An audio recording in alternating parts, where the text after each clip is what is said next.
Do Pai, do Filho e do Espírito Santo. Amém. Espírito Santo de Deus, queremos adentrar a Tua presença e fazer comunhão com a Tua graça, comunhão com o Teu amor, pedindo que nos conduzindo nos leve a conhecer a verdade de Deus e essa verdade penetrando o nosso íntimo, nosso coração, nos leve mais próximo ao amor, mais próximo à presença de Deus, nos fazendo mais santos, mais íntegros, mais firmes também na fé. Amém. Estamos refletindo então sobre o segundo inimigo da alma, que é o demônio. E já falamos então um pouco sobre o que é o demônio, como a igreja vê, né? E vamos entrar então agora na primeira cautela contra o demônio, que é a obediência.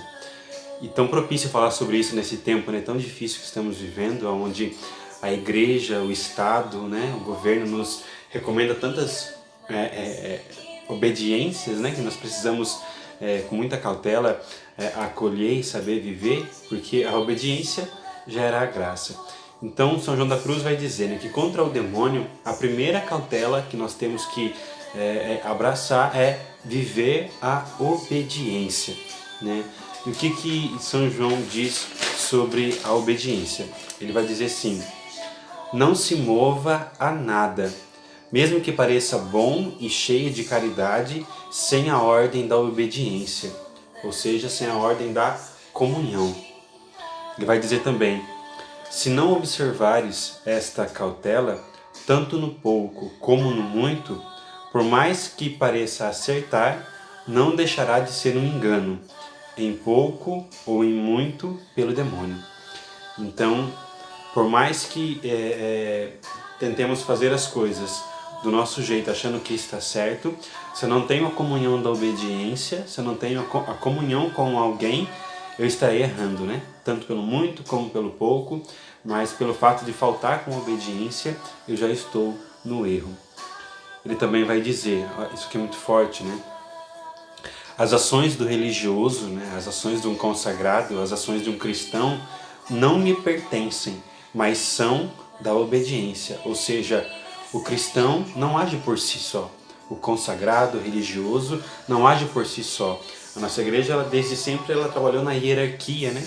E a graça está nessa obediência, né? De obedecer às vozes que vêm de cima, né? Pela hierarquia, para entender que eu não me pertenço, mas como cristão, como consagrado, como religioso, eu sou de Deus. E de Deus vem a voz da obediência que vai nos formando, né? E vai nos levando a esta graça. Então, a partir disso que São João nos diz, nós vamos entrando em alguns pontos, né? Primeiro, que Cristo foi obediente, né? Totalmente, plenamente, inteiramente obediente em tudo que fez.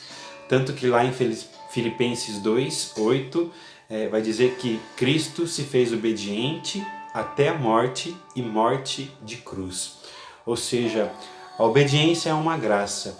A obediência é um exercício que eu faço também de amor, de confiança e de humildade, porque nós vemos pelo próprio inimigo, né, pelo diabo, que é o anjo decaído, porque não soube obedecer, né, por ser insubmisso, ele foi expulso, né, pela vaidade, pelo orgulho do céu. Também como Adão e Eva, né, Deus deu tudo a eles, todo o paraíso, com todas as suas maravilhas, e deu para eles uma ordem de obediência: não comam do fruto de tal árvore. Mas não foram capazes de obedecer porque foram seduzidos pelo demônio, né? Pela mentira da serpente. Então, a obediência levou Cristo à morte, mas não como um castigo, mas como uma herança, né? Como um troféu. A obediência levou Jesus a Deus, a obediência levou Jesus a ser íntegro na vontade do Pai, ou seja, aquilo que Adão derrubou pela desobediência, Jesus construiu pela obediência. Por isso que o inimigo não suporta a obediência, porque ele é incapaz de ser obediente. Também porque ele é incapaz de ser humilde. É impossível ser obediente se não for humilde. Por isso a obediência é um exercício que vai gerando em nós a humildade, que vai nos quebrando, que vai nos quebrantando, que vai nos colocando na presença de Deus, que vai nos colocando próximo do Pai. Porque é uma graça, né, que vai gerando no nosso coração. Então, com a obediência, Jesus venceu, né, aquilo que Adão se deixou cair. Adão e Eva se deixaram seduzir. Então, o prazer de Adão e Eva né, os levaram à carne. O prazer de Adão e Eva era a carne, né? Então, ou seja, por causa de ter o prazer de comer do fruto, por causa de querer o poder, de querer ser como Deus, né, caíram pelo prazer. E Jesus, o prazer dele era obedecer, né? Então, porque eu quero fazer a vontade do Pai, eu obedeço, sem me importar com as consequências que eu vou viver. Então, o que é a obediência? É ouvir a voz de Deus e, ouvindo essa voz, se submeter a ela, fazendo por onde cumprir a vontade de Deus. Então, e para nós, cristãos, católicos principalmente, a voz de Deus, ela se revela pela voz da igreja. Nós temos o Santo Padre, o Papa, nós temos os bispos, nós temos os padres, os párocos, e nessa hierarquia nós encontramos a obediência, né? Também muitos que têm a graça têm um diretor espiritual e precisam se aprofundar na obediência para que o seu caminho espiritual seja um caminho de graça, um caminho de colheita de frutos. Na obediência gera de fato em nós essa formação espiritual, essa cumplicidade com Deus que vai trabalhando pela hierarquia. E desde sempre aprendemos isso, né? Por exemplo, o mandamento, né, de honrar pai e mãe. Nós lemos ele lá no livro de Deuteronômio, ele vai dizer, é o único mandamento que vem acompanhado de uma promessa, né? Honra o pai e tua mãe, né? Ou seja, obedeça teu pai e tua mãe também, e multiplicarás os seus dias de vida, multiplicarás os dias na terra. Então, a obediência gera essa promessa, né? De alongar os dias de vida. Então, a obediência ela traz para nós muitos e muitos frutos que nós temos que ir abraçando, que nós temos que ir vivendo, ir exercitando para vencer o inimigo. Quando somos desobedientes, nós nos rebelamos, né? Nós acabamos sendo rebeldes, e não é isso que Deus quer de cada um de nós.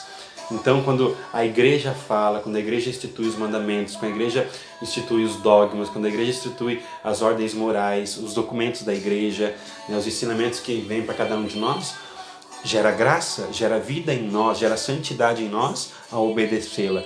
Ah, mas é muito difícil obedecer isso, obedecer aquilo, a questão da santidade, a questão da castidade, a questão de se guardar, a questão de proteger o corpo, proteger a igreja, de amar a igreja, tantos mandamentos, né? Então, isso nos gera graça. Então, isso nos gera a santificação. Porque eu não vou me santificar fazendo a minha vontade, eu só me santifico fazendo a vontade de Deus. Por isso eu preciso ser obediente até a morte, morrer para mim todos os dias, para as minhas vontades, os meus desejos, o meu prazer, e entender que quando eu morro para mim, eu me aniquilo, eu me dou a Deus, eu entendo que fazendo a vontade dele eu sou feliz. É igual o nosso pároco aqui, o Padre André, diz muito isso, né? Preciso ser como a cana de açúcar, né? Que está sendo moído, colocado ali no moinho, está sendo moído, mas o caldo é doce. Essa é a graça da obediência. Dói obedecer, é difícil obedecer, custa obedecer, mas a experiência, né, o que nós colhemos disso é o céu.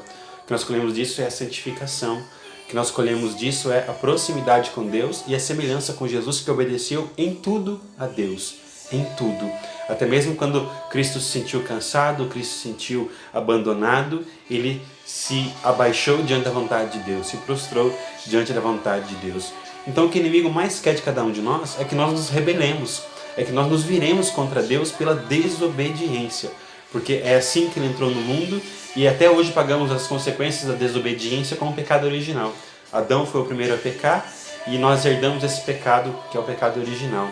Mas em Cristo isso se rompeu pela obediência, pela entrega e pelo amor a Deus. Então não adianta eu dizer eu não concordo com isso, não concordo com a igreja, que ela diz não usar camisinha, que ela é contra o aborto, que ela dá esse mandamento, que ela dá essa regra, dá essa lei. Então, a mim não cabe filtrar, não foi constituído a mim o filtrar isso é certo, isso é errado, né? Foi constituído ao Papa, e o Papa dá essa direção a cada um de nós. Então eu, como um bom cristão católico, eu obedeço, eu me submeto a isso, aos dogmas, às verdades da igreja, às verdades da fé. Então, quando eu tento estratificar, quando eu digo eu acredito nisso, eu sigo isso, não sigo aquilo, eu estou sendo um protestante, estou sendo um apóstata da minha fé. Eu estou selecionando aquilo que eu quero e aquilo que eu não quero. E esse papel é o papel daquele que se protesta, daquele que vai contra, né? Então, o que é o protestante, né? Ele é aquele que adaptou-se, né, uma forma de viver à sua realidade, à sua forma de acreditar. É por isso que 1500 anos depois da Igreja Católica já existir, né, surgiu a primeira igreja protestante, porque lá Martinho Lutero não concordava com algumas direções, então ele fundou para viver da forma dele. Então, quando eu não abraço a verdade da fé, quando eu não abraço a igreja, quando eu não abraço os dogmas, quando eu não abraço aquilo que a igreja me propõe, eu estou sendo um protestante dentro da igreja. Então isso é grave, isso é sério, e isso me leva a me rebelar, a ser rebelde. E não existe santidade na rebeldia, não existe graça na rebeldia. Então por isso precisamos partilhar, precisamos ouvir, adentrar e nos aprofundar nesse mistério da obediência, que vamos continuar no próximo vídeo. Estou fazendo um vídeo um pouquinho mais longo, né, para dar tempo de terminar até a quaresma essas cautelas, no final da quaresma, mas também pela necessidade de a gente guardar mais conteúdo. Então aí, uns 8 a 10 minutos nós estaremos partilhando.